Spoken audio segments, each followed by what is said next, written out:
Mlokole wa kipindi kile ilikuwa ni ukionekana uko lafu unaonekana wewe ndio una Mungu. Viatu vimeisha upande, wewe ndio una Mungu. Shati unye umelitetea vilaka unasema huyu ndio mlokole sasa. Sehemu ya mikono shati ya umu, unaona mstari wa umu, uko umu. Lilivyokuwa kubwa. Liko hivi. Hapo umelivaa wiki ndio anasema huyu ndio mlokole wa kweli. Haleluya.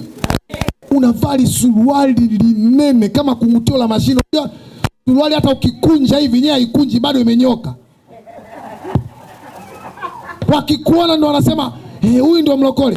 Mimi mwanzoni kabisa nilikuwa sitaki kuokoka kwa ajili ya sema nakataa. Mama amesema vizuri hapa. Haleluya. Haleluya. Haleluya. Tukivaa vizuri kama hivi ukipendeza unasema huyu ni wa kidunia. Mwanangu sikiliza nikwambie, maisha nitaenjoy, pesa nitapata, nitakula vizuri, nitatembelea kwenye gari na AC ikiwa inawaka. Sio kama unanielewa wewe? Oh yes. Mimi nachukia maskini wewe.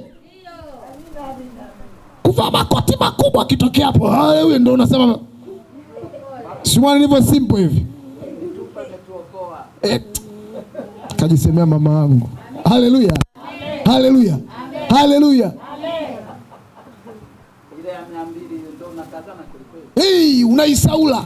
Mimi kuna mtu mmoja nilikuwa sijui nilimpaga shilingi 5,000. Akaniambia hapa nikienda sagula narudi na begi zima. Nikasema begi. 5,000 anaenda sagula Loliondo, anasema hapa narudi na begi zima. Nikamwambia nipigie bajeti. Anasema hapa kuna visuali vyangu vya jelojelo. Unajua leo maskini ninavyofanya kazi? Sema nakataa. Nakataa. Sema nakataa. Nakataa. Sijaisikia nakataa. Sema nakataa. Nakataa. 5,000 unajaza begi. Haleluya. Haleluya. Mimi nikupeki ushuhuda. Kuna sehemu moja nilikuwa naenda kwenye huduma nimechelewa.